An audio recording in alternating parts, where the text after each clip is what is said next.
Hi,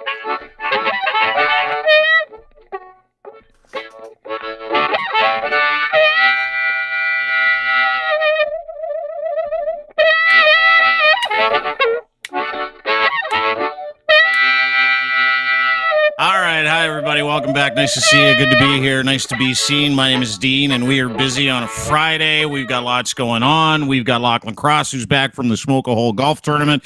We're going to talk a little bit about politics. We're going to talk a little bit about the Stanley Cup playoffs. We're going to talk a little bit about sucker punches.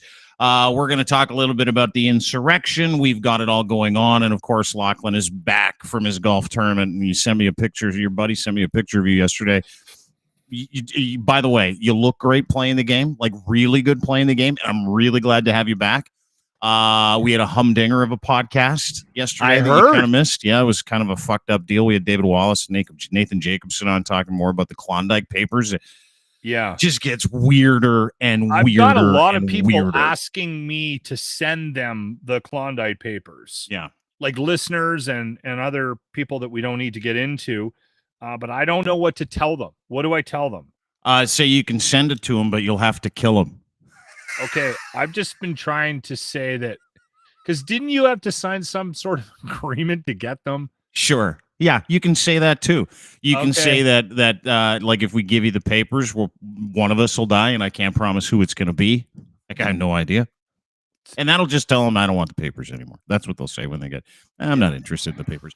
Anyway, we're going to talk about show with Jennifer Lawrence. The Hunger Games. It's kind of like the Hunger Games. That's what I'll tell them. Yeah, you don't want it. It's kind of like the Hunger Games. Yeah, you're going to be running through some field. People. Yeah. You're going to be looking under your car for years if I give you this. That's what you're going to be. You'll never be able to start your car with confidence again. I haven't seen them. I want fucking nothing to do with them. I wanted off that podcast the whole time I was on it. I know. So the last thing I want is you to send me the KlondikePapers. So people keep asking me to send them to them. I'm like, fuck that. Not interested. Yeah, that would be like that would require me having them. Yeah, I know. It's weird, right? Like we live in this weird time where everybody wants access to information, and then you're like, yeah, I don't even know if I should give it. And then you see the heat coming through, and you're like, hey, do I give this stuff out or do I not? And it's like this national security risk at this point, working with some of the people that we're working with. Anyway, we're going to talk about it coming up a little later on. And of course, the insurrection hearings were yesterday, which were fucking hilarious. Please welcome to the program to talk about all this and more. There he is. He is an award-winning author. He is a lawyer. He's a former journalist. And he's my friend. Please welcome from Ottawa, Mr. Mark Bourrie, ladies and gentlemen. Mark, nice to see you. Good to see you. Hey. How are you? Nice to see you. Fine. The only thing he hasn't written a book about is how to change a muffler. No, one of these days. Yeah, you should. Yeah, get on that. Yeah. You know what? He's always in a new room, too. Do you notice that? Whenever we have Mark on, he's always in a different room. He's an established human being with like a normal house, not like us. Like you've got a basement, I got a corner. He's got a big house, so he can do it from any fucking room he wants. I'm actually trying to find Wi-Fi all the time here. And so we're in this old barn of a house in rural Quebec near Ottawa because my wife and I have to work from here because it's the only we have our little townhouse. We can't work from there. We'll go crazy because we're both trying to practice law, right? So we're in this old barn that belonged to my mother-in-law, and she was a prof, and she never gave away anything. And then she got all stuff from her thesis supervisors. The whole place is full of stuff. So this is battle going on in our family to like reclaim this gigantic old wonderful house. It was 160 years old. So part of it is trying to find Wi-Fi here. We'll be lucky if the power doesn't go off because we're in Quebec and this is the land of the blinking stove light. I think that's what Quebec translates into in Abenaki because our power goes off all the time. Yeah. So today I'm upstairs and I'm sort of over top of the Wi-Fi router. At the back of the house, I end up sounding like Max Headroom. And the guy who played Max Headroom apparently just lives up the road here, bizarrely. Like the original Max Headroom, the guy that looked like Fire Marshal Bill, that guy? Yeah. No kidding. There's all kinds of really weird people. Well, I wouldn't call him a weird guy. I love this show. But it's odd that kind of people living around here. It's very cool. Yeah. How's COVID? I'm done. My wife had it, but she wouldn't have known if I hadn't had it because she wouldn't have bothered testing. No symptoms. I had it for 2 weeks. First week I'm still all stuffed up. because my sinuses are just nuts. I'm gonna have to go on prednisone for a week, which means unplug the computer, or I'm gonna go off on fucking Warren Kinsella again or something. Anyway, you don't trust yourself when you're on prednisone. I was on it once and I threw a mattress down the stairs when I was like 25. I'm like, I can't go on this shit. It makes you crazy. It makes you crazy, and also my doctor told me, and by the way, your arms could fall off. So but it does really clear out your sinuses. FDR, Franklin Roosevelt used to use it to clean out his sinuses once in a while, which explains some of the New Deal and some of the wartime policies of the Democrats back in the day. I learn a lot when you're on, Mark. Yeah. But I know people who are on it with like diseases like lupus and stuff, and they actually kind of get used to it. They just give it to you for everything. Yeah. What have you got? We haven't got a cure for it's that. It's that drug that they give you when you go to the doctor and you're like, I got this thing, and he kind of looks at you and he tests you and he's like, I don't know. You know what? This is the entry level drug that we treat everything with. Give this a go. That's kind of what prednisone is, right? And the doctor, my wife had to take it for like a very short period of time for something she was dealing with. And I remember asking the doctor at the time, I said, so prednisone, like, I thought that was a steroid. I said, so this is going to work for what my wife has? And he said, yes, we think so. And I went, you're not building any confidence here. And he goes, we really don't understand why it works for this. So we just give it to patients.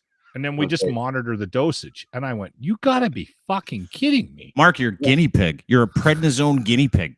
I look like a guinea pig. I'm just short, fat, and round, and but whatever. I like to be able to breathe and smell things, and I was doing just fine. And the fucking COVID came along. I caught it at this big gala. It was all full of liberals and mostly liberal liberals and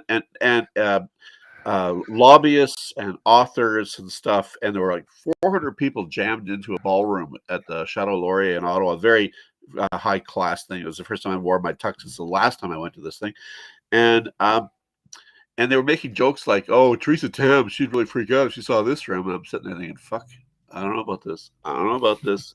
And then I go home, and like 3 days later, in the movie where this person coughs, 20 minutes later in the movie they're going to be dead. I had no idea what this shit was going to do to me. I've been dodging it for years, but I'm like.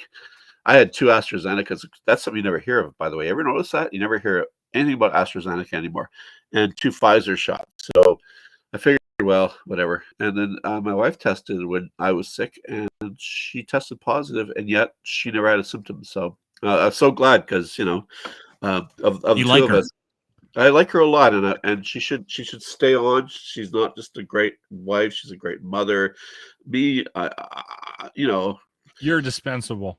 Yeah, I'm dispensable. If I had to get put away in a home, when I get put away in a home, I don't expect anyone to come visit. I'd visit you just for stuff like this, dude, because Mark, I was watching the Insurrection last night. I'm watching the Insurrection hearings, and I'm watching, as I'm watching it, I'm reading the Klondike Papers, and I wrote one thing down. I'm like, call Mark Bourrie. Yeah. Call Mark Bourrie. So I sent you a note this morning because I got to go through this shit with you. Like, I don't know about you, Lochlin. I don't know if you watched it last night. I know you watched parts of it. 20 minutes.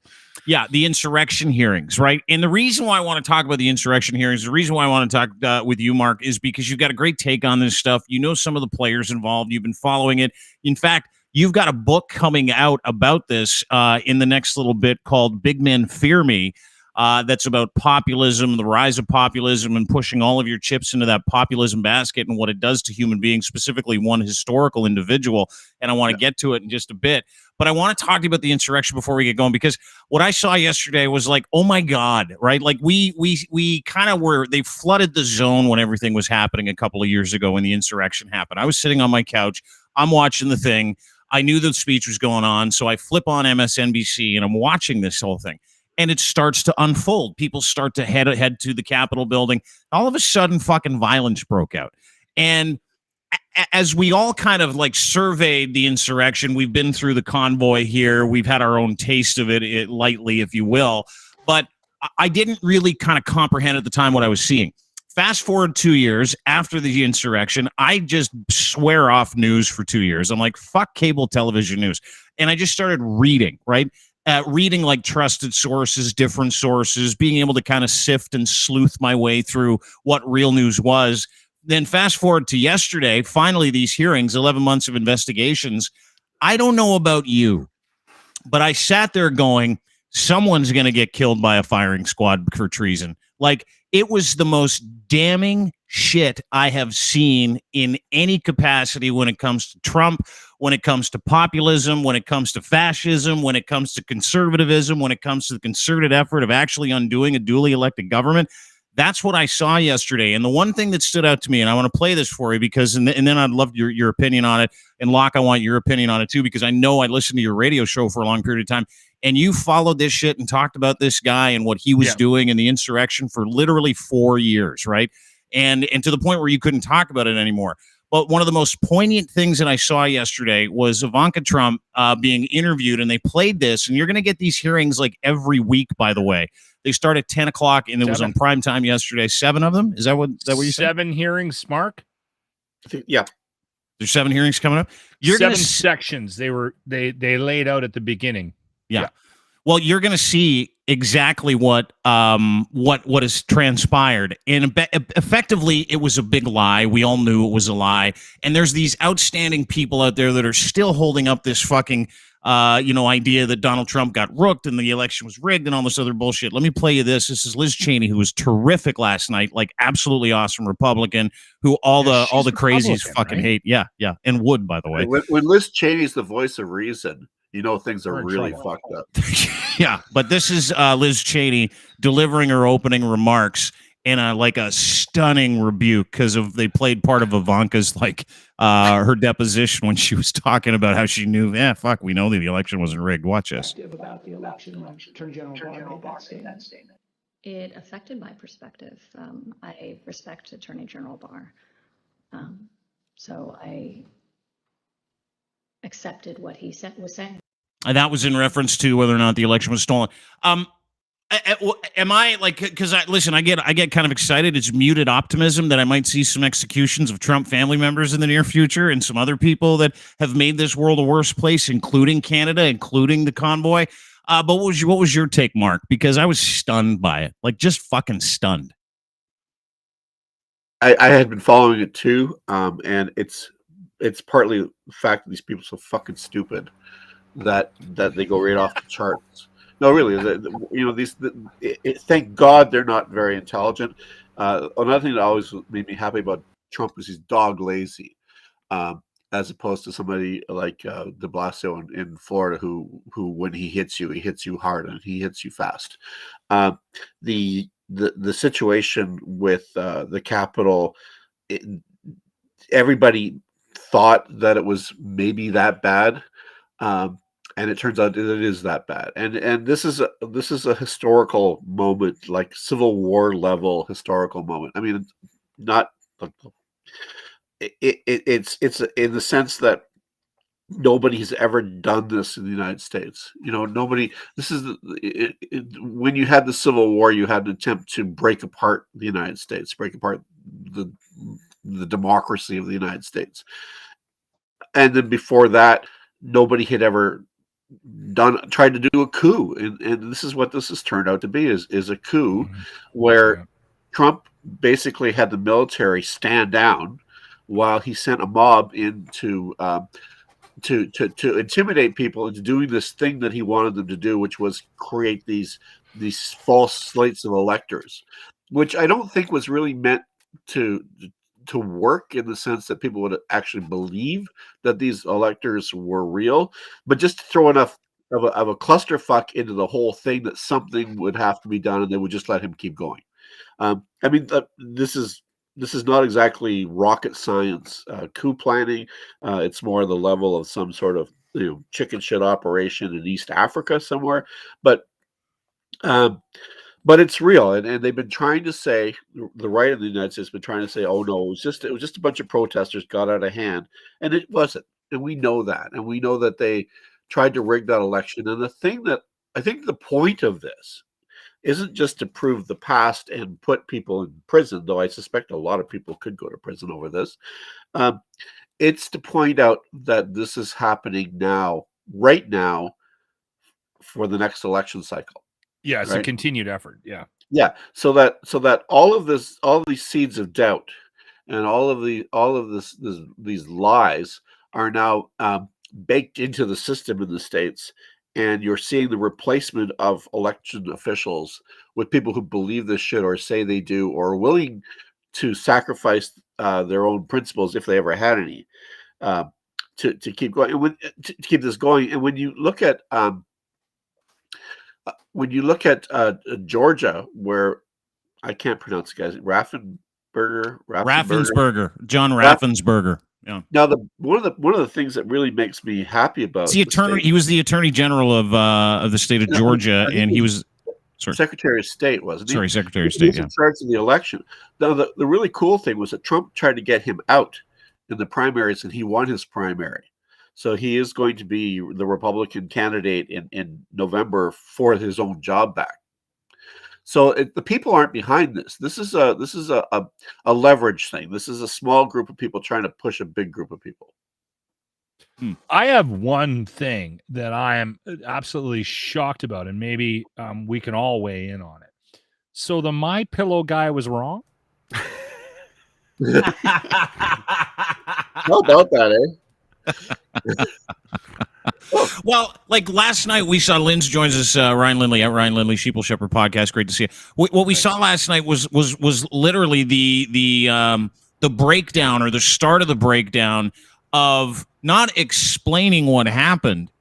It was showing us the concerted effort that Donald Trump, Rudy Giuliani, that lady Powell who fancies herself a lawyer, the Kraken chick, and a few other key people that were involved in legitimately calling the Proud Boys, calling the Oath Keepers, calling the 3%ers, getting them to come and lead a mob of people that Donald Trump on his Twitter account invited to go into Congress, go into the Capitol building, threaten, scare, hang people.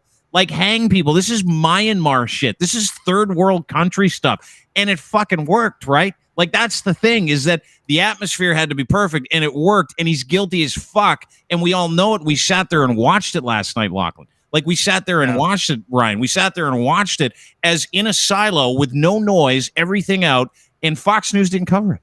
They didn't cover the biggest fucking hearing in the history of hearings, in the history of television in the fucking United States. Yeah, this makes the Watergate hearings look like nothing. We're talking the difference between a break-in and a coup is really, and some dirty money going around. Well, this is all dirty money, and it really, when you look at the footage and you look at what's come out of this, there were 2 or 3 guys with guns at the Capitol who were security people between this working and not working. It was really that much of a thin red line. Right, like they were a couple of doors away.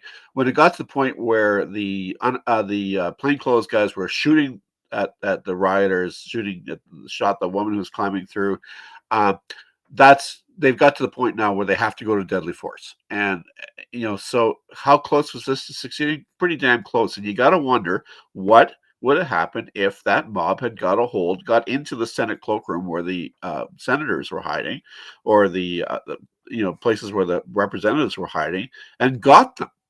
No one ever seems to ask that question. Like, it gets like the analogy of the dog chasing the car. Well, once in a while when a dog chases a car, and when I'm on the country, I let the dog catch the car and see what happens, right? The dog's just like, what the fuck? But that's not how it would have gone with this mob. I don't think so. I think it would have been really bloody. I think it would have been just brutal. Mobs, human mobs are most unpleasant. And I did a little research because, when I go on this program, I'm like Colbert, I spend months working on. Well, you should, because we're a very researchy group. And the last time I could find that in a Western democracy, or actually wasn't quite a democracy then, that a mob got into a building where the government was run, was the storming of the Tuileries Palace in France in 1790. I think it was 1792. Where the mob ripped apart the Swiss Guard. They just tore these guys apart, killed them all. I think maybe 1 or 2 survived, but like out of like over 100 guys were literally ripped apart by a mob. A mob is way more fucking dangerous than media lets on. You start stripping away the veneer of civilization and law from a group of human beings who are reinforcing their own rage and anger and craziness, some of whom are armed, who think they can do what they like. And you will get shit that happens that you will not expect, like off the charts evil. Mm-hmm. Yeah, we saw it. I mean, we saw it in the replay of the videos yesterday, and we saw it in Ottawa. Yep. We saw it in Ottawa. Parallels. We saw it in Rolling Thunder. We saw it with the Flu Trucks Clan. I refuse to call it the trucker convoy because it wasn't, never was. It was organized by the same people. It was organized by the same faction, Mike Flynn and the same people. The same names keep coming up. And that's what scared me about watching that whole thing yesterday, Mark. What bothered me is I'm like, hang on. We're like 2 years behind the United States in virtually everything. Cannabis laws and insurrections. And the dry run that we saw in Ottawa bothered me, and it bothered me even more last night because we've got a guy named Pierre Poilievre parroting the same hateful shit and catering to the same group, selling hundreds of thousands of memberships to psychos and people who are like, yeah, we want to be free. We want the ability to do that. And he fucking stood up for the Flu Trucks Clan. And now we know what it is. It is all dark money. It is all ops. It is all alt-right. It is the capture and the kettling of the Proud Boys and anybody that can help them. He is literally fomenting hate as a political strategy, Mark. He's literally doing that now. When you get a mixture of psychopathy, which is really entrenched in Canadian politics, American politics. I mean, most of the people we've mentioned are sociopaths, right? And you combine that with dark money and people with wacko religious beliefs, like what would Jesus do? Would Jesus would hang the prime minister? That kind of religious thinking, right? Then you get this toxic stew, and we don't normally see it. In sort of urban society and people, among the people I guess maybe I can't speak for you, but it's been a long time since I've hung around with the kind of people that buy into this shit. But I used to live in the sticks and I would know people like that. But I have come across it in my law practice where these people really do believe that they are doing the Lord's work. And they really believe in concepts like martyrdom and stuff. And it doesn't take very many. Like lots of them can think that way. Lots of them can buy guns and make a bunker in the basement, all that kind of shit. But it doesn't take. You don't need too many Timothy McVeighs to blow up the Oklahoma City building, right? You don't need too many nuts taking a gun to work when the president's motorcade goes by and shooting him through the window. It's a game of percentages, and the clerk of the Privy Council, Wayne Waters, said he was really worried a year and a half ago, I think, or so. It's really hard to judge time in COVID, but was really worried that somebody was going to harm the prime minister. And people have been saying this. There's a piece, if you Google, the Walrus has a piece from, I guess, about 2 or 3 years ago talking about this same thing, where conservatives are quite prepared to indulge the let's hang the prime minister, let's put a bullet in him.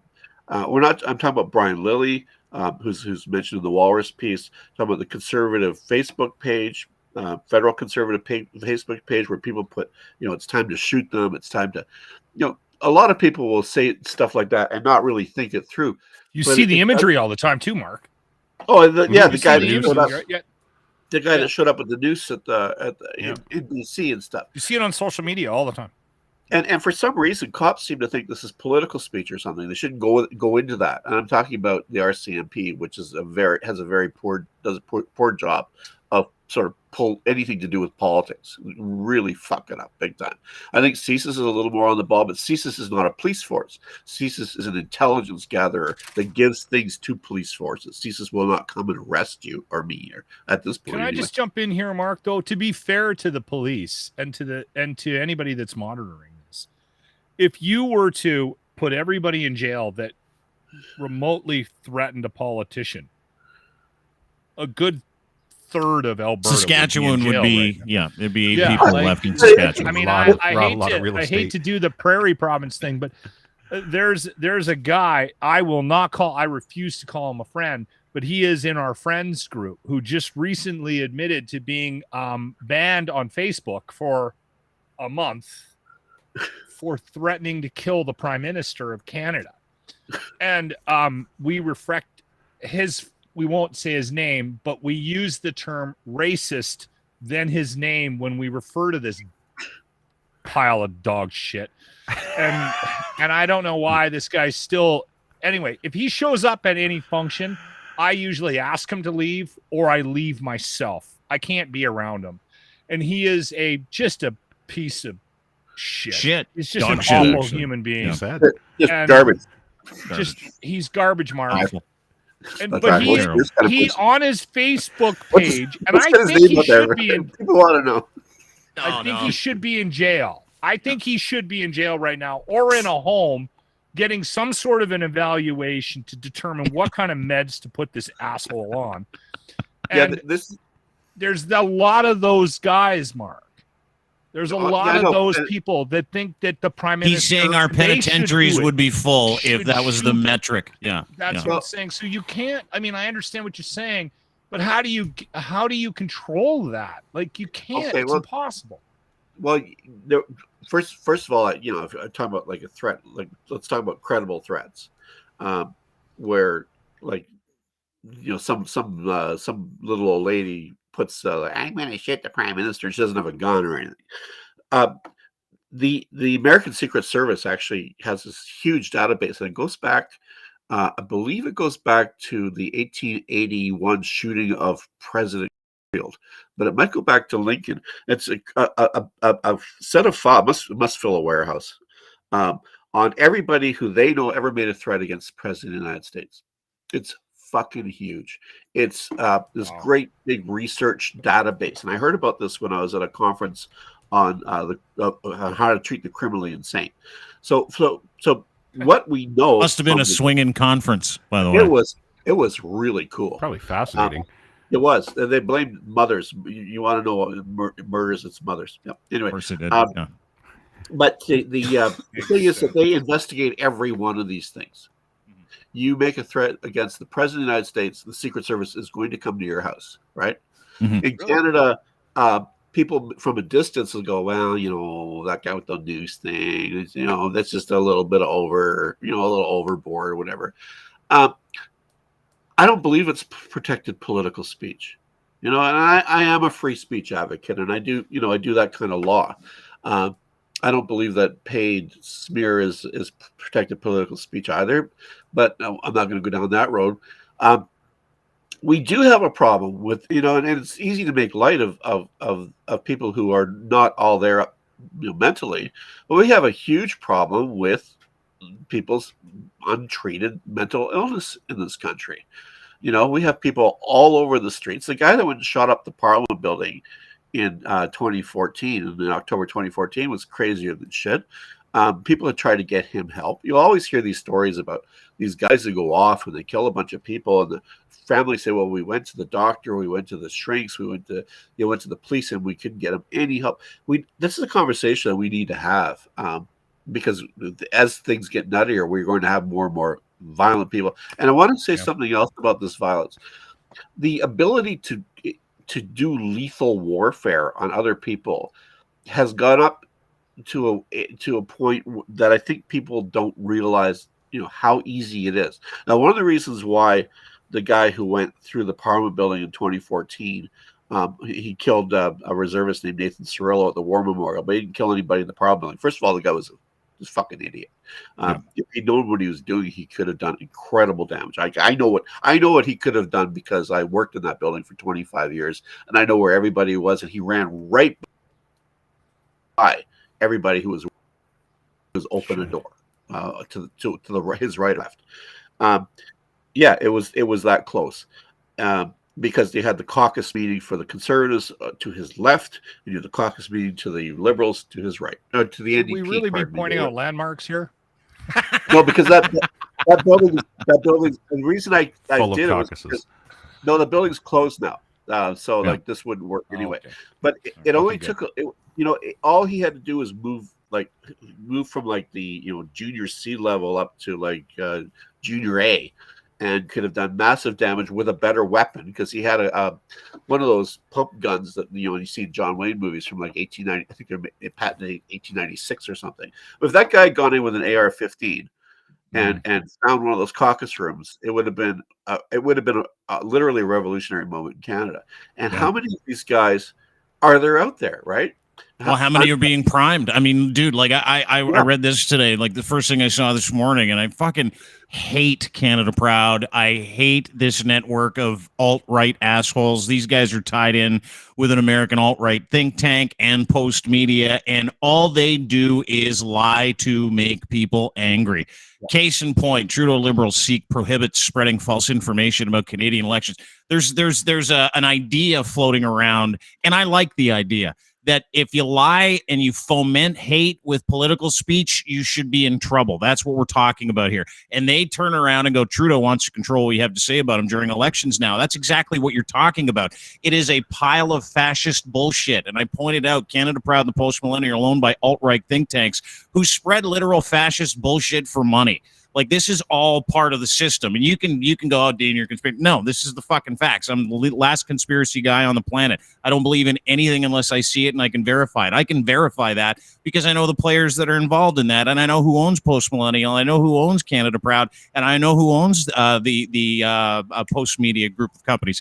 A group called the Chatham Asset Management Company, and they were given that money by Russians, and it is fucking in the United States, and they all the guys at Chatham have all the dirt on Trump, and they hide it, and these people are awful fucking individuals, and they own media in this country to that point. And I want to get to the dereliction of duty of media in this country in a little bit. When you look at the like, I have, as a civil libertarian, I think the stuff about censoring the internet, and I go, I don't know about this. But then when I see that Facebook allows people to post, someone should shoot the prime minister in the fucking head. No. He got banned for a month, Mark. Well, just a month. If you go on the Walrus thing, the Walrus article, that like I said, it's on the first page of Google. If you Google like shoot the prime minister, you'll see like umpteen cases where people just felt that they could just do that. That this was some sort of free speech, some sort of free expression. That is too far. That the rhetoric. First of all, it's grossly irresponsible for the Pierre Poilievres of the world to dial the rhetoric up this high. But Pierre Poilievre has no scruples, so he's going to do it. It's a piece of shit. He is the shit that shit scrapes off its boots. If that man ever gets anywhere near power, we're fucked. I'm going to like Costa Rica or someplace. I'm going to just start stuffing a bag full of money to get out of here. I'm going to have to anyway because he's got me on the list now. Are you gonna stuff that bag with all that Pfizer and left wing media money that everybody's been apparently getting? Because that's what I'm going to do too. Everything. I'll just be like Closets quietly filling up. buzzed on the beach for the rest of my life. But yeah, I've got AstraZeneca money too. Yeah, the easy Pfizer money and AstraZeneca. Yeah, you got all the money. You're rolling in. Yeah, I got three. And with those with the stuff they put into me, the microchips, they'll determine how I spend it too. Yep. But yeah, it's convenient though. You just have to kind of like pass your arm past the reader. Yeah, you just got to wave your arm past it if it works. I do it all never the time. have to worry about charging your phone. The really weird thing is that all this is happening at a time other than the COVID experience, which I think stressed everybody, and I think, to be fair, stressed everybody from the extreme right to the extreme left and in the middle. But our society wasn't in that bad shape, and but we're heading into, I think, an economic situation where a lot of people are about to lose a lot of equity in their homes. A lot of people who thought they were millionaires are going to find themselves underwater and stuff. And, we've got a crazy inflation. We've got war. People are talking about recession and inflation at the same time. And I'm much older than you spring chickens. I remember inflation and recession, and it brought us Ronald Reagan. It does. But bad times make things worse, which is why Alberta, to be fair to Alberta, they've been up and down like a toilet seat in a mixed beer parlor, as my grandfather would say. And they, you know, they just haven't had their financial shit together forever, and it breeds all this wonky, crazy bullshit, right? We've got a little more diversification lately. Yeah, it's good for you. And by the way, the other analogy I also love is up and down like a one-legged hooker on a pirate ship. I love that one as well. I really do. Put that one in your. Can I ask you a question? Because it feeds into our conversation, Mark, and I'm glad you're here. Mark Bourrie joins us. He's an award-winning author. You can find him at Mark Bourrie on Twitter. He's a lawyer as well. He spent 25 years on the Hill, so we're talking to him about the insurrection, extremism, and the bleed over, and what we're seeing happen here, because we're a couple years behind. It is coming, and we have experienced it. Yeah. Have you seen the Klondike Papers? Have you followed any of these interviews we've done with David Wallace, former fixer turned whistleblower, according to him, and then this Nathan Jacobson guy? Because we had them on the show yesterday, feeding into this hate speech, and people and individuals and religions and the alt-right think that they can just go and kill the prime minister. They alleged on the show, and I'm sure, and you knew we were going to talk about this, but they alleged on the show that they were asked with receipts, which we have seen, to kill the prime minister on behalf of several people that were on this call. Those people, a guy named Brad Mitchell, Phil Jenner, both from this company called Klondike Lubricants. This is what they allege. Both senior members of this group called the Plymouth Brethren Christian Church, which absolutely helped wash money from the convoy. They also allege that Stephen Harper's lawyer, Gerald Shapur, was on this call. A guy named Rodney Diplock was on this call, and another conservative fixer bagman named Alan Holman. We're all on this call. Now, we have these Klondike Papers, but in terms of what you're talking about, creating this environment for that to just be common knowledge, I mean, it's gone from rhetoric to people actually, if you believe these two gentlemen, which we've interviewed twice, and James has interviewed them 3 times, and we have receipts, and it goes unchallenged, that there are groups of people who literally think that killing Prime Minister Justin Trudeau is a fucking option at this point. Yeah, I don't know who these people are. I haven't seen the documents. This is something that the police really need to have. I don't know who's got these papers, who doesn't. I know that you can't find them online. I really think that this is a police matter. And I'm talking I'll give you free legal advice. Give this to the cops, because this is extremely serious. These are extremely serious allegations. If they are true, they probably would warrant prosecution. And if they're not true, the people involved should have their names cleared. That's about as far as I'm going to go on it. These are very, very, this is not. These allegations go beyond protest signs. They go beyond people yelling Facebook posts and things. We're talking about real conspiracy here, or the allegation of real conspiracy that is that should be lawyer in the hands. Speak, Mark. Good. Well, I'm not trying to fudge around it. I'm saying, like, this is the kind of shit that you just toss around. This is like you're playing in the big leagues now. When you've got evidence of or alleged evidence, and you've got people saying that they can prove it, it's something that needs to be like sifted through by trained investigators. But these investigators have to take it seriously too.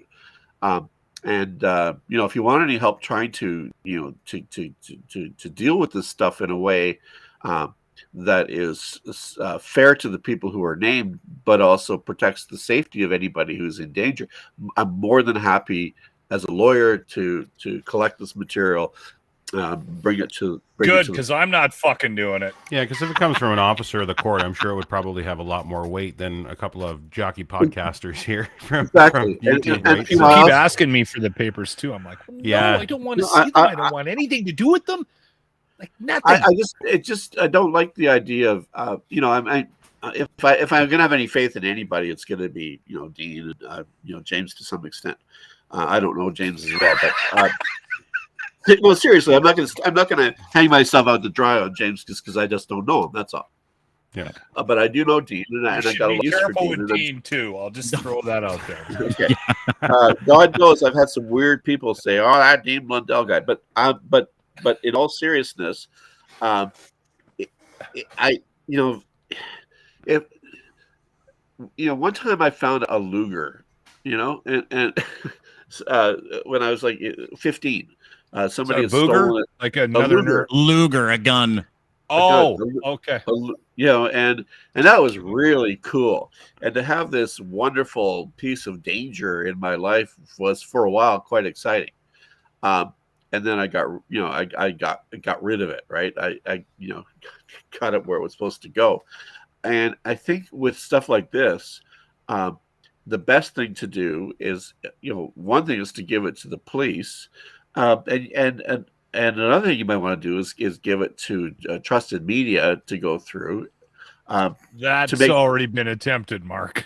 Yeah, which is kind of the fascinating part. Like you talk about police reports and stuff. These guys have actually reported to the police. Number one, they've given it to the Prime Minister's office. Number two, and they've given these papers.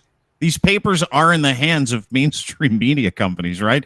And you're starting to see reporting on it among different organizations. But I mean, you don't have to look too far as to why, the media isn't writing about this. I mean, it's one of the most nuclear stories, if it's real, I've ever heard, right? Like, and we've got these guys. Go ahead. Sorry. I was going to say, I've seen people writing about around the edges of it. Like there's stuff in the Winnipeg media, Saskatchewan media about the church that's named. Is PP in that church? No. Is who? Pierre. I don't think so. I thought he was Catholic, but I'm not sure. And Stephen Harper isn't. I've seen people claim he was, but I know, like, unless he's changed denominations lately, and it doesn't sound like the kind of church that actually takes recruits, though it might take a guy like Harper.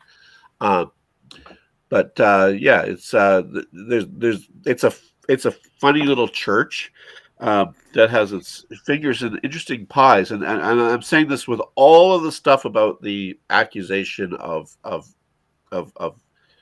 conspiracy to murder aside. I have no idea whether that's true or false, but there are elements of this thing with this church where it certainly worms its way deeply into right-wing political parties and political movements, and shoots way above its weight. Now, when you have say I was raised a Catholic, and Dean looks like a Catholic, and anyway, so and Justin Trudeau's a Catholic. I want to wipe those glasses, Mark. Catholics, blah blah blah. Well, that's one thing, because there's a lot of Catholics around, and there's Catholics in all kinds of there's charismatic Catholics, and there's social justice Catholics. So when you say that Catholics are this blah blah blah, it has sort of a bogus ring to it. But when you talk about a little organization that's 10,000 members in Canada, very close group of people, and has this kind of clout, and looking at things like donations to anti-Trudeau ads and stuff, where everybody donates on the same day and stuff. We're talking about an organization that doesn't seem too churchy to me, and I noticed that they don't have charitable status in Canada, and I guess they've had trouble getting it, and maybe there's a reason for that. Yeah, I think it's because they're cult members. That's why. This is a fucking cult. Like, I don't think cults are allowed. No, they're cult. I don't think cults are allowed to have tax deductible status. And to that point, we should remove that claim from everybody else. That's what I think. Actually, you'd be surprised he gets charitable status, and cults. Don't the Scientologists have charitable status in Canada still? Yeah, it's a shame, dude. I'm telling you, if it's a religion that claims to be doing nonprofit work, it's a lie in this country. They all do for-profit work, and you got to take their tax exempt status away. Mark, I know you got to go, and I don't want to keep you, but are you cool? Ask Mark one more question. Yeah, sure. One more question. Go ahead. Okay, so the My Pillow guy, is wrong. Yeah, he's been making it up. I got to see my probation officer, and he'll probably ask me the same thing. So I'm going to leave you guys. I hopefully kept this out of court. I've steered us hopefully away from statements of claim. You should ask Mark. Yeah. Let's Mark. In all serious, and again, if you don't have time to answer this, tell me to fuck off. But let's say a podcast network decided to use their webpage, which they use to blog and put information out to the general public. Say they took these Klondike papers and somehow copied them into a digital format and presented them onto that webpage and said, hey, listen, we don't know if any of this has any real bearing in the truth, but would you guys like to see it? Here it is. I'll sit down with you guys off the podcast, and we can go through this stuff and see what we can do with it. Certainly, if there's source protection laws in Canada, there's always a risk. There's always a risk of crazy bullshit litigation. Though I'm a litigator, so I don't give a fuck. They want to send a statement of claim, I'll send a statement of defense, and we'll waste a few years of people's time, and we'll do like boohoo pitches for GoFundMe, and then we'll go like to a cottage somewhere to work out our defense like for 3-4 weeks. That wouldn't be the worst. That wouldn't be the. I would hang out with you at a cottage for the weekend to come up with a defense strategy. Can I drink? We'll endeavor to persevere. So. Okay, I'll call you after. You'll have to. I'll call you after. Either that or you'll go ugly. Okay. Yeah. Late next week is good for me. Okay. Okay. Listen, thanks for doing this. I hope you have a great time in Ottawa at your function. Mark Bourrie, always great to catch up with you. We'll talk to you soon. I like you, Mark. Bye.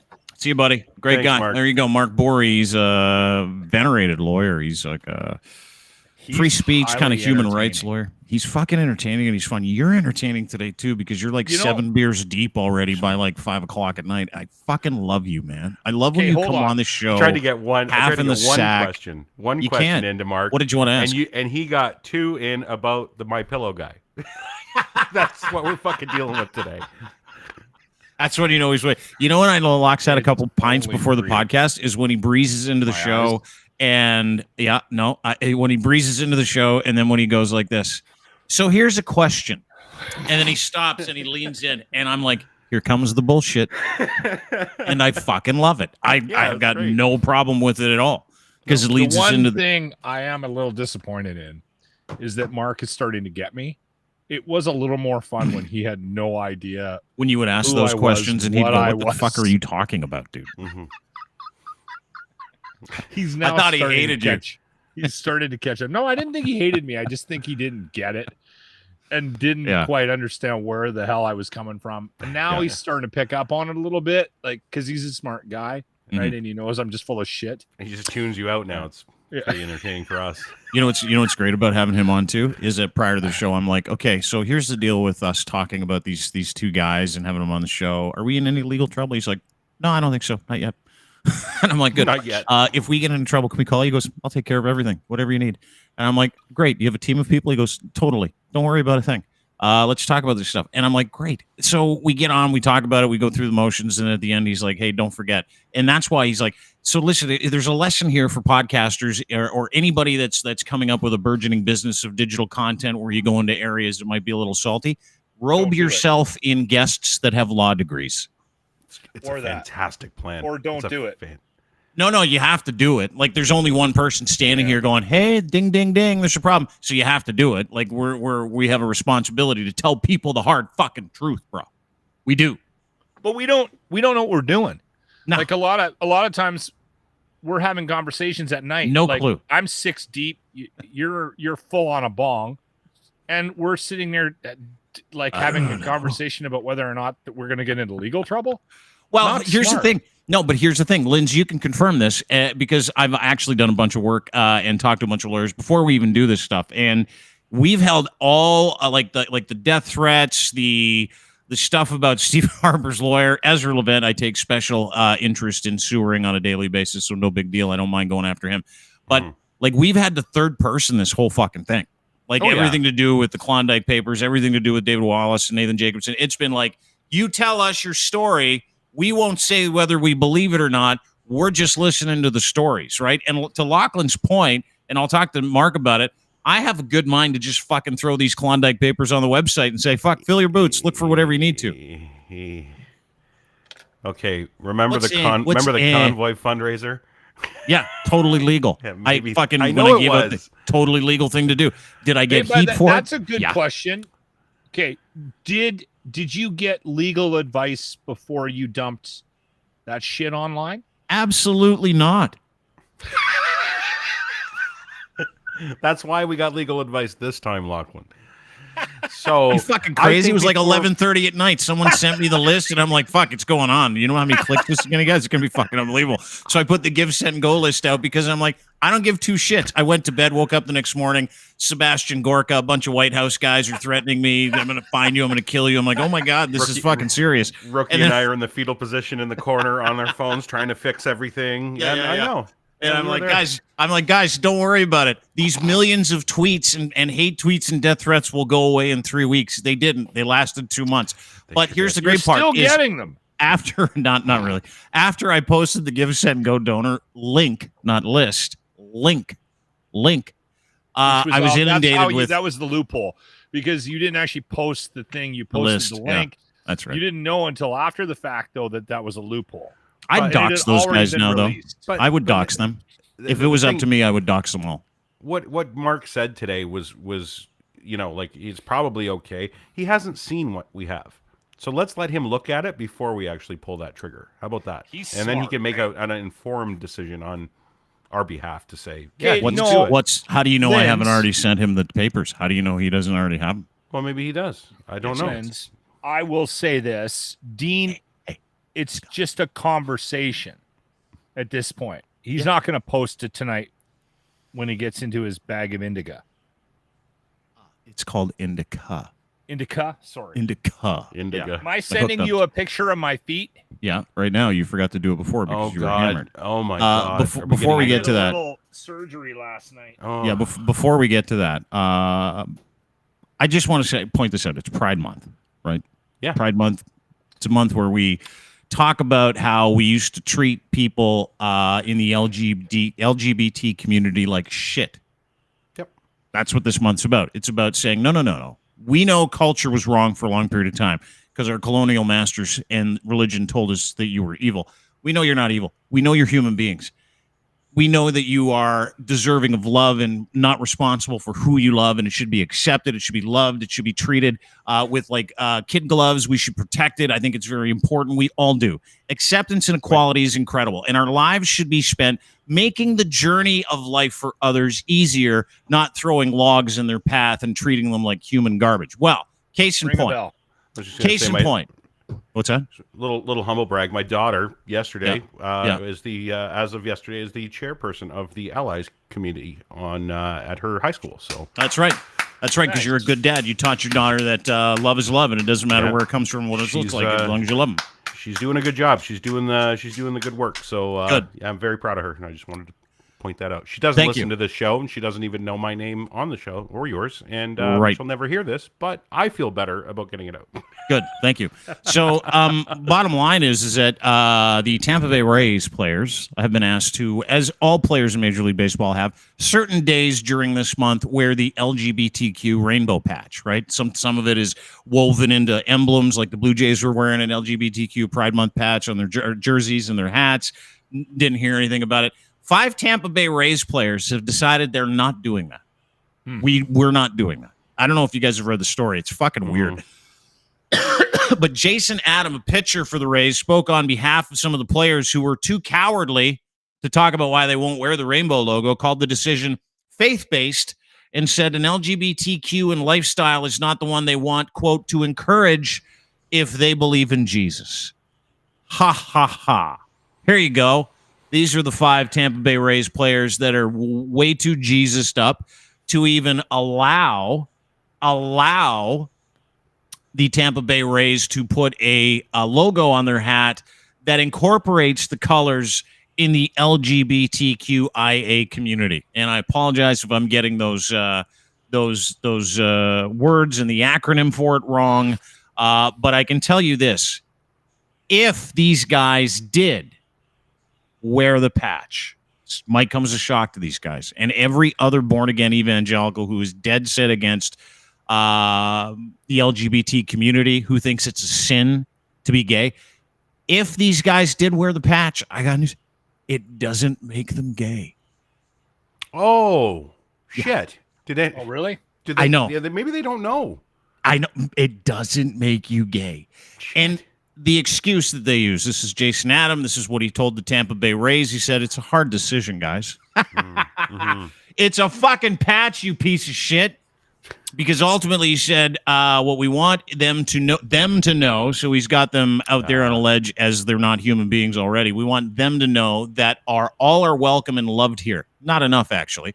But when we put it on our bodies, I think a lot of guys decided that it's a lifestyle that maybe not that they look down on anybody or think different. Yes, it is. It's why you won't fucking wear it, you stupid idiot.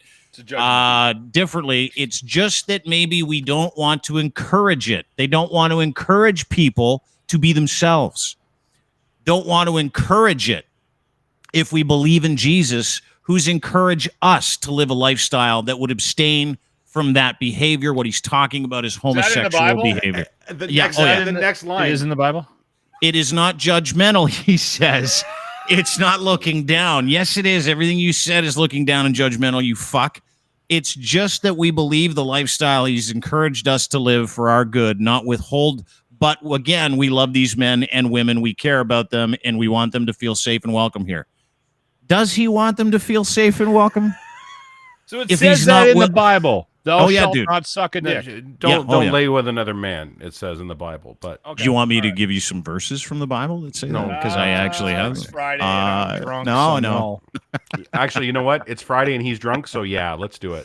All right. Leviticus 20:13. That's the first 5 books of the Bible, the Old Testament, called the Pentateuch. I know this shit like the back of my hand, which is why I'm dangerous, and I fucking love it. Leviticus 20:13. If a man lies with a man as one lies with a woman, both of them have done what is detestable. They must be put to death. Their blood will be on their own heads. Doesn't leave much room for fucking interpretation, does it? 1 Corinthians. This is welcome. That's the Old Testament, a few thousand years ago. Here's the New Testament, only a couple of thousand years ago. The Bible's broken into 2. Post-Jesus, before Jesus. This is post-Jesus. If you thought they lightened up after the Lord came to town. 1 Corinthians 6:9-10. Or do you not know what wrongdoers will not inherit the kingdom of God? Do not be deceived, neither the sexually immoral, the idolaters, or adulterers, nor men who have sex with men, nor thieves, liking them to murderers and thieves, thieves, greedy, drunkards, slanderers, murderers, swindlers. None of those people will inherit the kingdom of God. So sorry, apparently if you're gay, you're out. You can't go to heaven. That's what these guys say. Romans 1:26, verse 27, God gave them over to shameful lust. Even their women exchanged natural sexual relations for unnatural ones with other women. In the same way, the men abandoned natural relations with women, and they felt lust for another man. Gross. Ooh. Ooh. That's church for you, kids. And because of that, the Tampa Bay Rays. You would get a pass for lesbian sex. So well, the first one, you notice the first one only said men, so they were kind of cool with the chicks. It was fine. There was a bit of a because even back in the Bible times, they're like when they saw 2 chicks get it on, they're like, "Hang on, that's fucking hot." I saw a couple ladies. This is sort of godly. At the church pick. She is calling for the Lord a few times as well. And my wiener moved, and so I think we should allow that, but not the dudes. No, it's not. I don't think it's that godly. I don't think it's that godly. In my Bible, you know what it says in my Bible? You know what it says? In Dean 3:14, it says this: no greater love does a woman have for another woman than when they get it on. That's in my Bible. That's in my Bible. Hallelujah. And the other thing, Dean 4:19, you know what it says? If 2 guys want to cram. You want to love another dude? Love him. You want to love another woman? Love him. You want to love a trans person? You want to love love anybody. Love is love. That's why we wear the fucking patch. That's why we support it. Because it is none of your business who these fucking people love. And here's the other thing. You know what else pisses me off? I'll tell you this. All those people that are like, trans people shouldn't compete in women's or men's categories. It's illegal. Like, I watch it. This is a big hot stuff. How many fucking people here? Because I could solve the whole thing with like one literal white wide swath. I could just say, have an open category for men and women where men and women can compete in any category they want. You can compete in the men and is an open category. Idea. And then the women get their own category too. But all the women are welcome to compete in the men's category. Just the men can't compete in the women's category. Or if you want to do it, open it up. And let's just fucking see where it shakes down. Right? Like that's the thing. Olympics where it doesn't matter what you're packing. Who cares? You get in there, and you know what? You might get surprised. You might have one lady go and compete against the men in badminton, and she might shock the fucking world. And I'll be standing here going, "Good, she deserves to have that gold medal." But listen to me. This is the truth. I think if you are not accepting of the roles that people have and they want to move into it, if you don't give them the opportunity, whether it's sexuality, whether it's lifestyle, whether it's the way they dress or the way they look, you are a piece of shit. Those are my thoughts. I think you're spot on. And why can't we just like judge it like we do with like boxers, right? You know how we have different classes. So you put everybody in that big pit, everybody go play the game. We'll see who plays what level with who, and then you section them off: male, female, non-binary, whatever. And now we have sports. Now we have fair, even sports. You know what I mean? Open the Olympics right up. Yeah. Everything. Absolutely.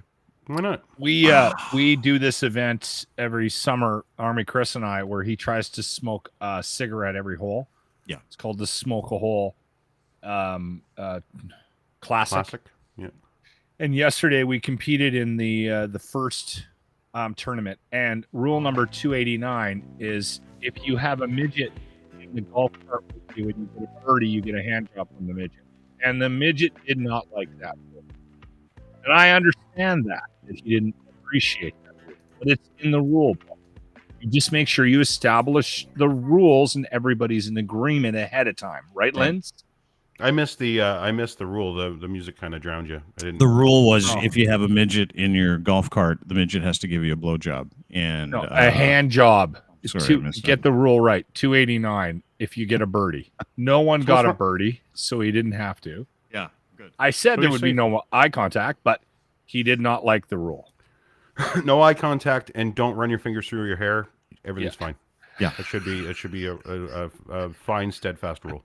Yeah, it's just another part of your skin. Like you let him shake your hand, right? It's just another part of your skin. Let's be serious here for a second. Jimmy's over. Did you guys see the that Rangers? Did you guys watch the Tampa Bay Rangers game last night? You watched the Lightning Rangers game? I watched a bit of it. Yeah. Lightning won 3-1. Yeah. They won 3-1. It was they were down 2-0 in the series. Now they're up 3-2. Yeah, it was cool. It's a fucking great series. Vasilevsky's unbelievable. Did you guys see the Rangers fan sucker punch the Tampa Bay Rangers fan? Tampa Bay Rays fan, or sorry, Lightning fan after the game? Is this one of the most violent things you've seen in a while? This is very violent. I've seen a lot of sucker punches after sporting events. This is shocking. This is one of the best best sucker punches. Yeah, I've fucking ever seen. You know what I wanted to see? I wanted to see more of what he was saying. The Tampa Bay. I don't know if it really matters what he was saying. Like, if you do this to a human being after they say words to you, you need professional help. This gentleman's been arrested. But watch this. This is right last night, right after the Rangers. This is hard to watch. Lost. There should be a warning on this. Yeah, a bit of a trigger warning for anybody that doesn't like violence. Yeah, this is really difficult to watch. Rangers lost 3-1 last night, and so now they're down 3-2. Change of events, so that's probably why this guy's so mad. But watch this. It's fucked. You don't know what's up!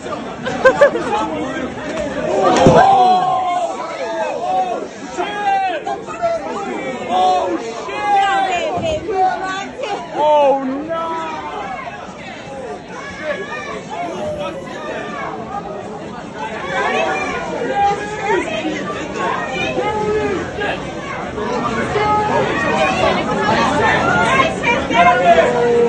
Yo, he fucked him up.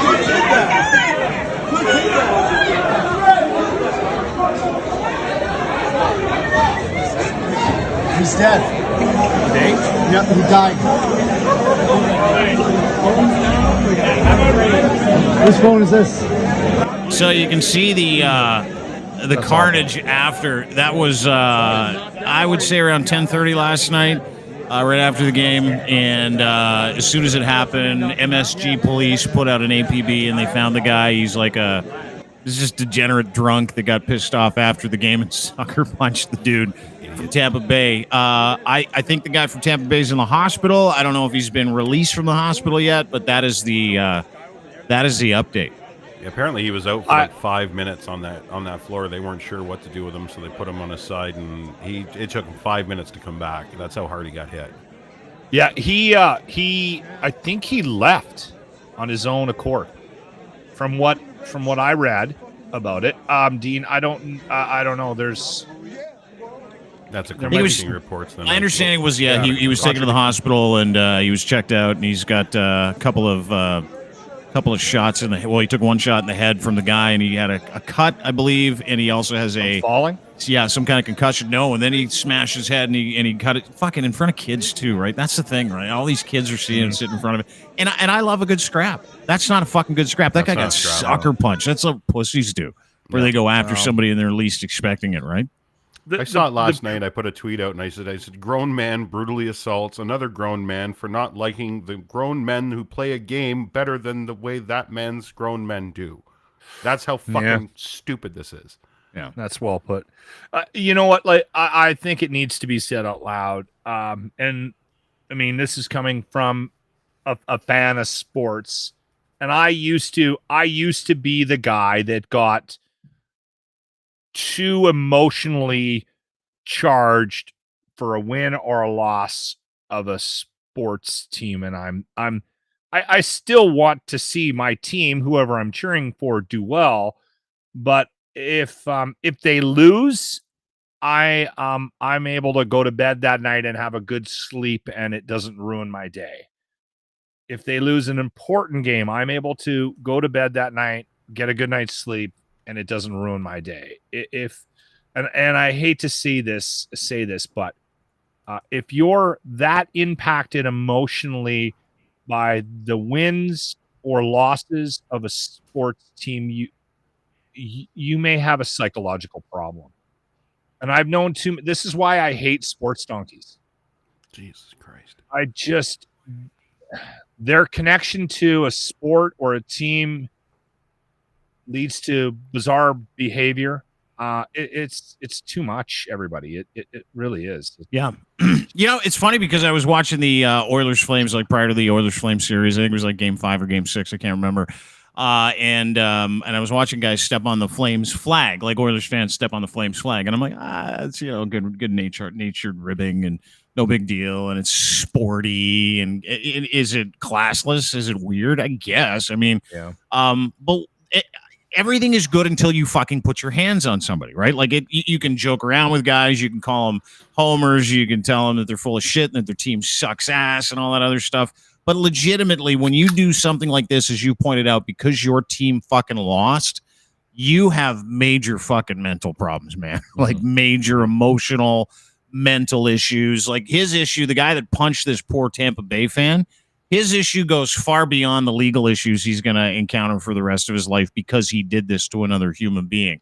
This guy is just fucking wrong inside. Like if you put your hands on another human being because you don't like the things that they're saying, you're fucking broken. Like just a broken piece of shit. It was a hell of a punch, though. And here's the thing. That punch is totally cool if everybody's fucking waiting for it, right? If you're square up, like and I'm a big fan of street justice and prison justice, believe it or not. I know it's weird, but I'm a huge fan of it. And if you square up and some guy's like, hey, let's go for it, it's on. That punch is totally cool. But when that guy's talking about how they just won and being a happy fan, and he flies to New York and he's a Rangers, he's at MSG. First of all, if he was saying a bunch of dumb shit to piss guys off, that's a stupid thing to do. But the bottom line is, and he wasn't inviting a sucker punch that knocked him out for fucking 5 minutes. Yeah, and you'll notice it was like all Rangers fans that surrounded him to make sure he was okay. It's there are good people out there. There's that's still kind of it. I will poke fun at different, because it's fun. I enjoy the back and forth, like Leaf fans, I enjoy poking fun at Bonzi. It's fun, but I never get upset when somebody it says something about our team or a team that I cheer for. I just don't. You have to have the ability to walk away from it. You really do. And unfortunately, some people They just don't, and it's not real life. Yeah. It just isn't. These guys, these overgrown kids are playing a kid's game. And is it entertaining? Yes. I love what I watch. Baseball. I watch football. I watch hockey. I watch a lot of it. It's what I primarily watch, and I enjoy the competition of it. Yeah, but if a dude came up to you after the Oilers got pumped 4 straight, by the way, by the Colorado Avalanche, and he's like, "Your team sucks," would you turn around and punch him in the face, or would you go, "Yeah, they did. They did suck for 4 straight games, which is why they lost," right? And I'm not dumb enough. Like, dude, the Tampa Bay fan, was he being an annoying prick? Probably. Does that New York fan base want an annoying prick in their ear screaming "you suck" on the way out of a loss where the guy just spilt like $1,500 on a pair of That's why I wanted to hear what he was saying. Probably not. He must have said some. Must have been good shit. He must be like a quality chirper. One of the best. Yeah, I want to hang out with that guy. I want to watch the next game with him. What'd you say, dude? That was almost us at the Jays game with Lochlin, actually, if you think about it. We almost had the Hold same... on, what was I doing? Was I abusive? Oh, yeah, big time. Yeah. You were yelling at the Yankees guy that was sitting in front of us. Yeah. And we do you remember this? So we're in the outfield. Let me back up. We're in the outfield. No, I'm not going to hold on. I'm going to tell the story because it's a fucking true story. You were that guy. You were that Tampa Bay fan, and all of us could have got fucking punched out. So you're that dude. We're standing in the back of the Blue Jays section 101, I think, and it's right on the rails, and we're kind of watching. Aaron Judge hits a fucking dinger into the second deck, real close. And all the Yankee fans stood up and just started doing the slow clap, and they murdered the Jays that game like 9-2 or something like that. And we were all having. This guy was not doing a slow clap. You have to qualify this with what he was doing. 5 Yankee fans, all of them bigger than us, and we're big individuals. All of them from New York. And Lochlin starts mouthing these guys off. Fuck you. Fuck the Yankees. Fuck you. He's hammered. And then the guy next to Lochlin, who's a Jays fan, he gets into it with Lochlin. That's right. Fuck those guys. And there's this fucking fight between these fans going on. And as soon as it got real heated, Locke's like, I'm out. Let's go get beer. We're out of beer. Let's go get a beer. No, he didn't even do that.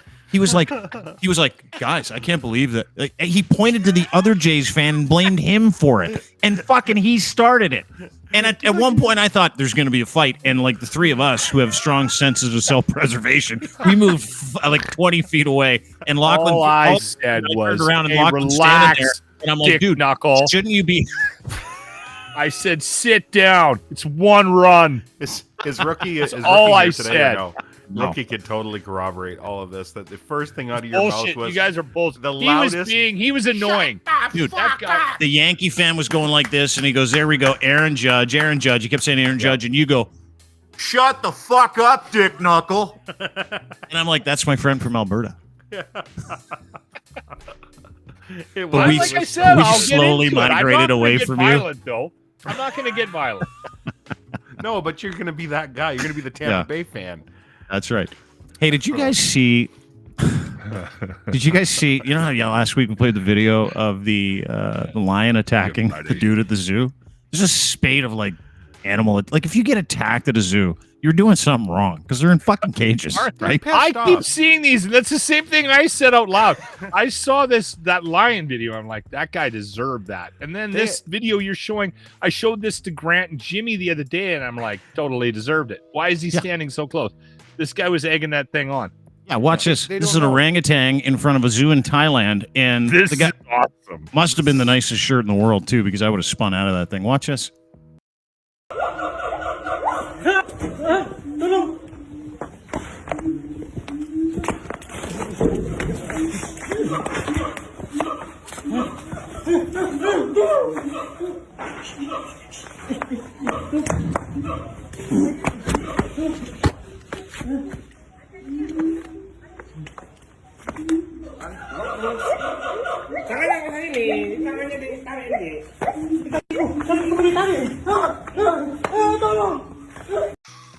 And then he bites his leg at the end. Like, his buddies forgot. But not really helping. I have a theory. And I don't know if it is anything. People that go to zoos and get close to cages are idiots? Is that your theory? For 2 years, these animals haven't seen people. And now they're it's getting true. back to seeing crowds of people, and they're probably pretty fucking anxious about it. They didn't like it in the first place. They kind of had a bit of a break with COVID. Yeah. And now here we go again. Now these assholes are back. I'm going to get violent. I'm going to eat this guy. That's what Chimpo here said. I am so anti-zoo. It's not even Same funny. here. I can't stand the idea of this. neither. Unless you're saving these animals' lives. Sanctuary, yeah. Don't fucking do this. This is wrong. Everybody should be cheering for that bamboo. Yep. Everybody. Like, I am on the side of that fucking monkey. Oh, Beat I'm the team shit out of that orangutan. guy. Oh, yeah. You know what I am? Every time a zoo animal in a cage manages to grab someone on the way by because they got too close, I'm Shit out of pro 'em. animal every time. I'm like, yeah, let's see what happens. I wouldn't mind watching this. Like the dude that got his finger Stop literally going ripped to off. zoos, people. Stop going to, like, watch African lion whales. safaris, and whale shit, yeah. Stop going, because it's the same thing. Why do you get charged $1,500 for a ticket at the Maple Leafs game? Because some asshole paid that. Yeah. Stop paying it, and the ticket price will go down. Mhm. Right? This is the same thing. Stop going to zoos. They'll go away. Or keep Everybody. going to zoos and get real Stop close to the Get cages and We get videos like this. see what happened. Like, remember our lion guy? Remember him? Remember this Oh, God, I can't. Arr, arr, Spaghetti fingers. arr. Yeah, he's sticking his fingers in the lions. It's like, hey, let's go. Let's have some fun. Ah, oh. Love it. Love it. Oh, Love get it. him. Team Lion. Love Team Lion. Love it. Love Here we it. go. You are losing your finger. Stripping it like a chicken wing. He's getting Finger is degloved. gone. He is about to be degloved right here. No! Every time. Every Oh, the time. tendon. It's the tendon, isn't it? Oh, yeah. Spaghetti Which monster. finger did he lose? Was it the ring finger? Looked like the This middle one. or, yeah. Was it the That middle one. finger? Oh, that's a shame. Yeah, you'll never be able to give the finger again to anybody. He'll never be able to count to 5 on that hand. Oh, I have an idea. He'll be like this. He'll be like this. 1, 2, 3, 4 and a half. Point Not 5. even. That thing was taken off at the first knuckle. He's got nothing. Got little strings. Yeah, don't go to zoos. I think that's. I've got an idea. I think this year we should all get like the Steve Irwin looking costumes and go to the zoos and pretend that we work there and tell people, oh yeah, they love it. Go get closer, and we'll make our own videos. Yeah, and Let's take check like with take Mark on liver liability. pate and like put it in their Yes. back pockets and send them really close to like the bear Take a cage. spatula and a bucket of peanut butter. Just throw it. Oh, hey, is everyone recording this? Have you ever had a true Peruvian whale kiss, ma'am? Please get in the tank, and we will let you see what it's like. Don't freak out when the whale puts you in its mouth. Put this cod You'll in be your fine. mouth. It's time for the interactive polar bear feeding. The intimate and interactive polar bear Yeah. feeding. Anyway, just wanted to share that with everybody because that was a lot. Stay the fuck away from zoos. And if you do go to zoos, and you're a dick, get as close as you can Yeah. to as many predatory animals as possible. That orangutan was fucking fast too, eh? Orangutans have like 5 times the amount of human strength. I think it's actually 10. I think it's more than 5. It's more than 5. Remember It's that gotta be- Tell lady- that guy was remember that he was lady that had worried her about whole his life. face- that I whole- want you to. What's that? That lady that had her whole face ripped off. Remember her? Yeah, Like, yeah. She was all over the news. Well, they for a go few for the years. soft parts too. Like he's lucky he didn't pull the. They go for the soft parts. Yeah, I want you to listen to like this guy's super brave. He's taunting an orangutan. Listen to his newfound pussydom. The second that orangutan grabs his shirt.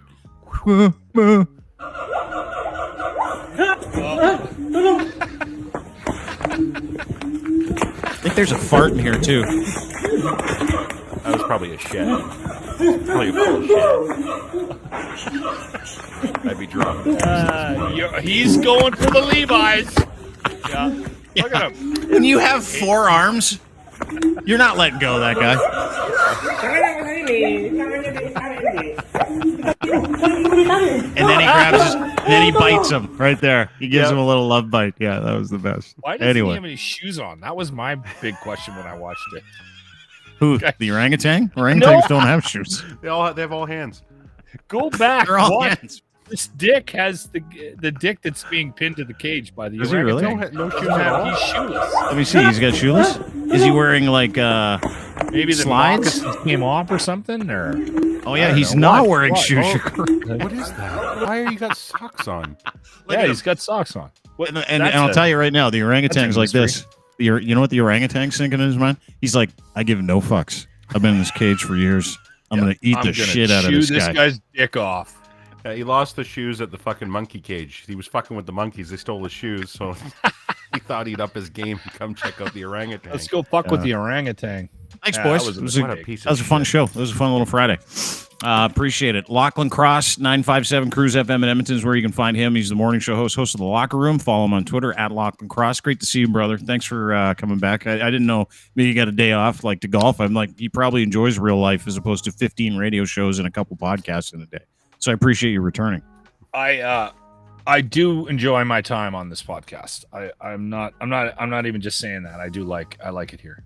Is there a reason we haven't heard about your toenail today? Because usually when you golf, I we get a did toenail send you report. a picture. Okay, hold on. I gotta go grab something because I have some advice for people. Let me just go. It's right here. Hang on. I know exactly what he's getting. I won't ruin it, but this is going to be very spectacular and informative. So stick around. He did send me a pretty gross picture. Did you hear the story this morning on Cruise? No. Oh my God. You're about to hear some really good stuff. He's got the same problem my brother had, and he had some issues with ingrown toenails growing up, and he's always had issues with his toes apparently. So it's pretty gross. I have bad feet and I have bad toenails. I have a history of ingrown toenails when I was a kid. The doctor said I'm going to remove them. They're never going to grow back. So like toes. He cut into this part of my toe. The nail bed. Pulled back the skin, went in, scraped the nail bed off the bone. Said, sewed me up. Said, like that lion did. Pulled the nails right out. Said they'll never grow back. Yeah. 6 months later, they grew back mad. They were angry. And they've been with me ever since. Now, there's no quick. I have no what quick. The fuck are those things? Fuck, dude. And they're thick, too. That is, you know what? That's a disease. That's like, you know what I think when I look at that? I think that you're possessed or something. Like it's like Linda Blair shit. Yeah, Exorcist style. Yeah, like I want to pray, and I hate God. I don't even think he exists, but I want to pray because those fucking toenails are so I let him go. I told you guys satanic. a story about how I maintain them because they're not attached to the skin of my toe. Yeah, there's no quick, and they're thick. They're like really thick, and I let them grow to the top of my toe. And then I was like, I got new golf shoes, and I walked the course yesterday for the Smoke a Hole Classic. And I got home and my feet were killing me. And I'm like, these got to come off. So you got to take the picture down. I've got these bad boys. And these bad boys for years now, I've been a good friend. That's the cleaning under the nail tool, right? Those are the big boys. These guys, keep them trimmed. They're the big boys. Yes. What you're talking, folks, if you can't see this because you're listening on Apple, Spotify, Google, etc., what Lochlin is showing us right now, I know it's going to be hard to believe. This revolutionary thing called nail clippers. Okay, no. Listen to me. Yeah. I tried those. They would not cut through that madness. I had to go to the garage and get the tool kit. Oh shit! I used wire clippers. Use wire snips. I you know what? The next time I do this, I'm going to videotape it too. You have to. I have to see this. You used wire cutters surgery. These for your toenails? Like a charm. Yep, they went right through it. My wife was mortified. I bet. She married. How does she not watch you do that and go, Lochlin, get in the bedroom. You minx you. Yeah. You hot stud. Yeah. Lochlin, watching you trim your nails, your callous, diseased fungal nails. Listen, with if you've wire got a, cutters, if I you've can't got a get real enough. Get in the strong bedroom, you toenail, big stud. You gotta. Yeah, I did not get laid last night. Really? If you have really strong, That's why I aggressive wanted Jimmy to toenails, give him a hand job after the birdie. wire clippers. Yeah. Thank you. Work You like know a what? charm. Locke's life hacks. I don't see why you don't do a drunk blog post about that later. Listen, all you people with fungal infected toenails that They're not infected. that look they like just, cancerous warts on the really- end of the thumb.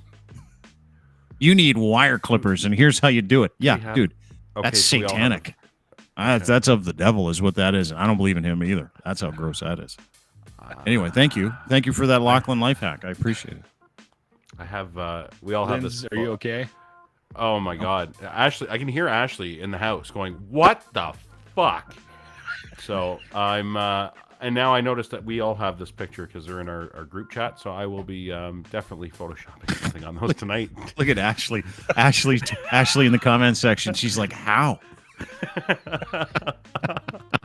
Have you talked to your doctor, Lochlin? Next time, why did it'll they come take back? about 6 months for those nails to grow up above the toe again. I can't wait. point where I Danielle need to- Baker. Danielle Baker, longtime commenter. She's like, I have the watery mouth like barf. It's imminent. Just looking at, like the watering in the back of the mouth when you start knowing you're going to chuck. That was it. The sweet flavor. Yeah. Jen Woodall, she's like, oh, yeah, it's called the mouth sweats. You gave people the mouth sweats in the comments section with your fucking toenails. That's how gross it is. Jen Waddell, I'm buying locks and mandals so we can share those beauties with the world. I actually don't have any toeless shoes. They don't. Well, I wouldn't either. Yeah, Shocked. that's like, you know what that's like? That's like walking around with an open wound. Ashley once again says, someone sleeps with you. You'd better love that woman so hard, Locke. I bet she doesn't play a lot of footsie though. Yeah. No, and I'm not like she's not one of those. trip to the Push She make you wear my foot in socks? your mouth. Oh God, damn it! She doesn't have a toe fetish, eh? If No, she and did, I she don't doesn't either. anymore. I've never understood that. I've seen some porn where like guy will fire a foot in his mouth, and I'm Now just I like, have what the are you mouth doing? sweats. That's gross. No. Putting those. Dude, they don't make those foot fetish porns like straight out of a marathon. They shower first, I bet. I But I It's get still it. gross. I don't know why. I don't want a foot in my mouth. I don't, or a toe. I don't need a digit in something. I just don't. Can you imagine? If I possessed those two demons, I wouldn't want it either. Yeah. What are the chances your wife used to have a foot fetish until she got married to you, and you're like, Cured check it. out these bad boys? I think I would have known about it. It might have cured it. come up. Oh, that would suck, eh? That's like genital roulette, I guess, for people with foot fetishes. It's like you're together with someone you like nice feet, like Rex Ryan, the former Jets coach, New York Jets coach. Remember when that video came out of him making like porn with his wife, and it was all foot fetish porn? Yeah. And he would walk up to her car, and this is a true story. She would walk up to a car, and her feet would be hanging out, and Rex Ryan would be behind the camera. He's like, "Oh, how you doing? Nice to see you. What do you got there?" And she's like, "Feet." And he's like, I like those feet. Those are really nice. She's like, yeah, you like my feet. Eh? And then all of a sudden it's porn. But there are a lot of people that have these foot fetishes. It's almost like genital roulette for the foot fetish people, like for everyday people that don't have a foot fetish, where you're like, time comes, I talked about this before, time comes when you got a new relationship and you got to kick off the pants and you got to see what you're dealing with. And sometimes, ladies, you'll be looking down there and it's like, fuck, it's too small. Oh, it's weird. It goes to the right. It's all hairy. Same thing with us, where you're like, guys, you kick off the pants, you look at the girl, and you're like, oh, it just looks like someone stepped on a pita. Like that kind of stuff, right? Someone dropped a euro outside of a shawarma shop at 3 Where o'clock did in that the morning. come from?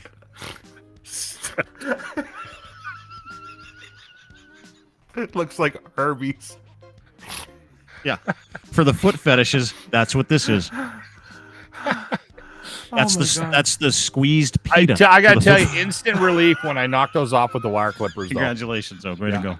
I appreciate you. Thanks for I doing this. should have boys. done it before and after so you guys could see what I was dealing with. Like they were aggressive. They were like on top of the whole thing, and it was a mess. Well, listen, you're probably going to be around for several more years. There's lots of opportunities to grow those bad boys out again. Thanks for sharing them with us. The next video, like I said, I maintain them. They grow. It's like a chia pet down there, man. They grow like crazy. They'll grow up above the nail. Thank you. Because they're so thick. Uh-huh. Yeah. Yeah. Thanks, dude. Good to see you. Good to see you. Thanks for doing all that. Ryan Lindley, Sheeple Shepherd Podcast. You can follow him on Twitter at Ryan Lindley. Download the Sheeple Shepherd Podcast. Have a great weekend, boys. We'll see you on Monday. Love you guys. Take care. Good weekend. You betcha, boys. Take care, lads. Take care. It's a lot of fun today. We learned a lot. Actually, I didn't. I don't think I did. No, actually, I didn't. Had a great conversation with Mark Bourrie. Thanks to Mark Bourrie, lawyer, author. Big Men Fear Me. His book is coming out very soon. It's very, very cool. The whole idea is like why you shouldn't get wrapped up in populism. And it's based on a true story. So follow Mark at Mark Bourrie on Twitter. Thanks, everybody. I feel like I'm doing the jazz extra for the program. It's a bit of a jazz extra because we've got jazz lounge music playing. Is this the power flute? It is.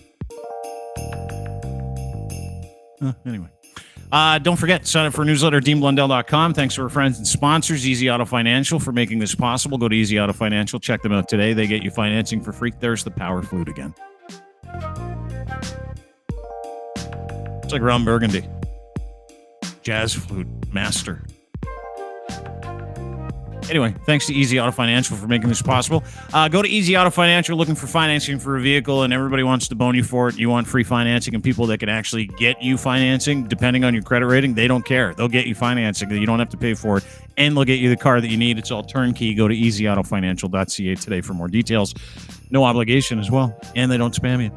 Domination. We dominate with content by using domination.com. You can too, dmntn.com. It's AI, free to try. If you're a gamer, streamer, podcaster, you got to do it. It'll save you hours when you're making promos. They're all specific to different platforms and formats. You get 72 pieces in 5 minutes. Super easy to use.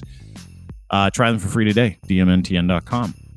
And of course, Ed's Fine Imports and his Gitch. Ed's Gitch can be on you. They're on me. They're on all of us. edsfineimports.com. GITCH 3 is your promo code. Go there, order 3. He'll send you a free pair with that promo code. Plus, you can shop online. Massive online store. And specific clothing for men and boys, too. Sorry, ladies. It's just his niche, and he's really good at it. So go to edsfineimports.com today. That's it for us. Have a great day. See you Monday, and a great weekend.